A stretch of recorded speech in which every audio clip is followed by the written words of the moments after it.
In the starting of this episode, Nox, walking toward the gate, Nox pushed open the gate, determined to confront the first obstacle, the curse of the weak. This curse afflicted users from birth, reducing their growth rate by half and making them twice as susceptible to enemy debuffs. As Nox continued his sword practice, a profound sense of despair washed over him. No matter how much he pondered the situation, he could only reach one conclusion: he was doomed. Exhausted and lying on the ground, Nox struggled to catch his breath. The realization that he couldn't swing the sword more than 10 times struck him deeply. He lamented the immense difficulty imposed by the curse of the weak. Looking around, Nox found solace in the abundance of weapons available. This wealth of weaponry was a testament to the Reinhard family's origins, centered around the sword. Known as the High House of the Blade in Darkness, the Reinhard family had earned this title through their mastery of imbuing attribute magic into their dark blades. With great proficiency, they could slash through their enemies. All of this was made possible by the legendary Commander's Blade, also known as the Tyrannical Blade of Darkness. This ancestral sword had been passed down through generations, carrying on the tradition and legacy of the Reinhard family. Nox contemplated the advantages of being part of a noble family. Setting aside his prowess and swordsmanship, one of the greatest benefits was the abundance of wealth. With a delighted expression, he admired the Reinhard family's substantial fortune. As one of the prominent noble families in the story, their wealth was so significant that even their seemingly useless young son, Nox, had enough money to sustain a life without ever having to work. Nox believed that his father, To, likely didn't concern himself with how wisely Nox managed his finances. After all, Nox didn't possess that kind of character. As the youngest son of a noble family, his character archetype was clear. With his legs trembling, Nox managed to stand up. He remembered Rona's fearful behavior and her plea not to involve her in anything strange. A few minutes earlier, Rona had brought a wooden sword and a towel, informing Nox that they were ready for him. However, she couldn't help but wonder if he truly intended to engage in exercise. Nox realized that there was no one around, in motion for Rona to come closer. Rona displayed a frightened demeanor,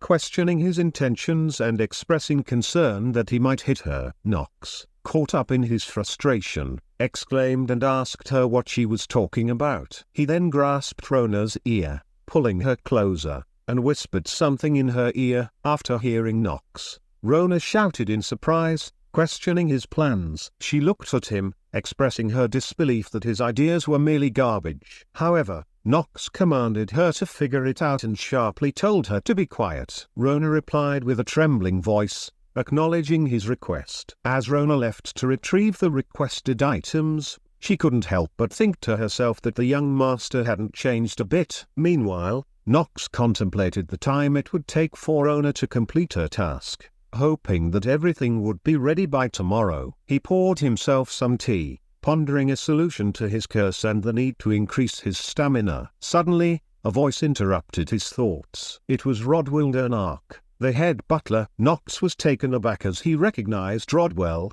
who held a significant position as one of the main managers of the Reinhard estate. Rodwell served as an advisor to Nox's father, Yoo von Reinhard, who was also the family head. Nox realized that dealing with Rodwell wouldn't be as straightforward as with others, since he held a position of authority within the family.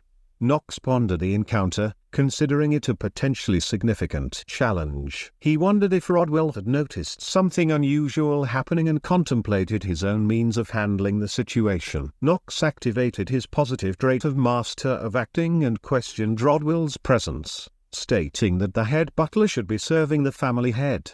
Head butler Rodwell informed Nox that he had received orders to share some news with him. Nox curiously inquired about the nature of the news.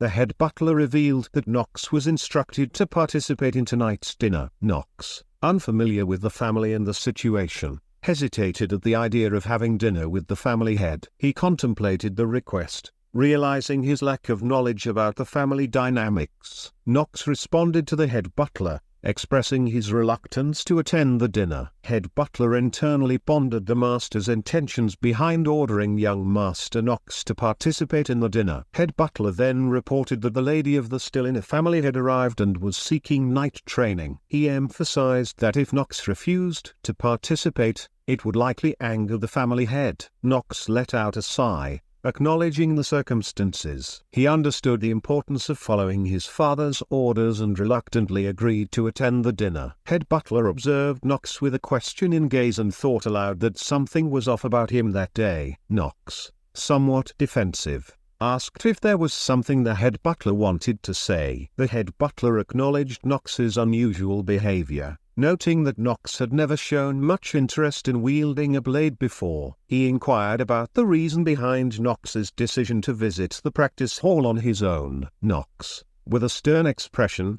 firmly asserted his independence and authority, warning the head butler not to overstep his boundaries as a mere butler. He made it clear that his actions and intentions were his own to decide. Taken aback, the head butler apologized, recognizing that he had crossed the line. As Nox walked away, the head butler's gaze was filled with questioning thoughts, realizing the need to report this encounter to the family head. Inside his room, Nox closed the door and took a moment to catch his breath.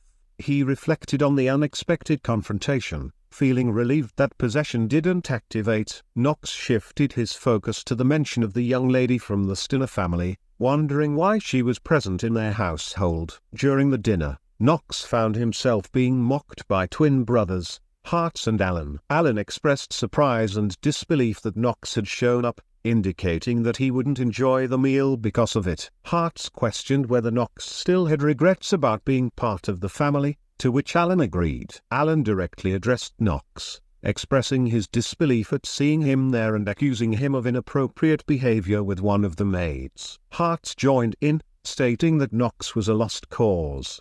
Despite the mocking, Nox remained calm, recognizing that he hadn't done anything to warrant such treatment. At that moment, Yoo von Reinhard Er, the family head of the Reinhard family and Nox's father, entered the scene. Nox acknowledged his presence, aware of his role within the family. Following Too's arrival, a beautiful girl with red hair introduced herself as Talia von Stinner. The family had mentioned that Talia had requested night practice and would be spending time at their estate, urging everyone to greet her warmly. Nox gazed at Talia and contemplated her significance. In the game Inner Lunatic, she was the hero, the character who opposed the future villain, Nox. Nox recognized that in the near future, it would be Talia who would eventually stab him in the chest with a sword. Family head Teo acknowledged Nox's presence at the dinner and suggested that, since everyone was gathered, they should proceed with the meal. During the dinner, Nox observed Hartz and Alan engaged in a discussion. Hartz proposed to their father,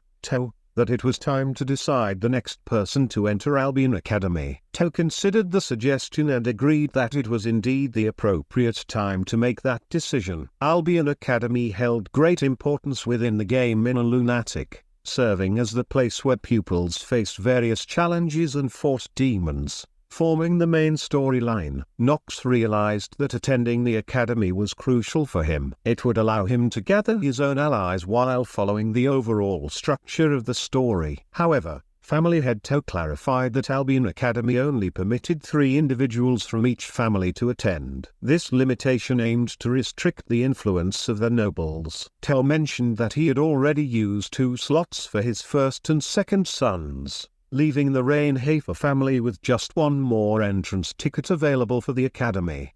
Nox listened to the family head's announcement and contemplated the importance of obtaining the remaining entrance ticket to Albion Academy. He understood that he needed to do whatever it took to secure that ticket before he could focus on forming alliances. Nox spoke up and concluded that the family head was proposing a fight between the brothers. This took the family head by surprise as he hadn't expected Nox to be the first to react. Confirming Nox's assumption, the family head declared that a duel would take place in the practice hall 1 month from now to determine the next attendee. The duel would follow their family traditions for such decisions. Hartz took the opportunity to mock Nox, urging him to stay quiet to avoid embarrassing himself. Alan joined in belittling Nox and stating that someone like him who had never wielded a sword stood no chance against them. Nox calmly took a sip of his wine and responded to Alan's taunts, stating that they could discuss it after he emerged victorious. Alan expressed disbelief in Nox's abilities, but Nox remained focused. He understood that the upcoming duel was another trial he needed to face to secure the entrance ticket. He refused to be swayed by the taunts and insults directed at him. Confident in his own abilities, Nox looked ahead and boldly declared that he would be the one to attend LDN Academy. This surprised the family head and further infuriated Hartz and Alan. Talia, the young lady from the Stinner family, chuckled at Nox's declaration and commented on his confidence. Nox glanced at her but internally felt a sense of unease, realizing that he might have drawn the attention of someone he shouldn't have. Inside the family head's office, To acknowledged that something had indeed changed about Nox. As reported by the head butler, To pondered the cause of this change, wondering if Nox had been possessed by a demon. Regardless, he acknowledged that Nox had captured his attention. To instructed the head butler, Rodwell, to continue keeping a close eye on Nox. The family head was curious about the transformation in Nox and wanted to understand the reasons behind it. Meanwhile, Max was running at the practice hall, sweating and panting heavily. Their episode end.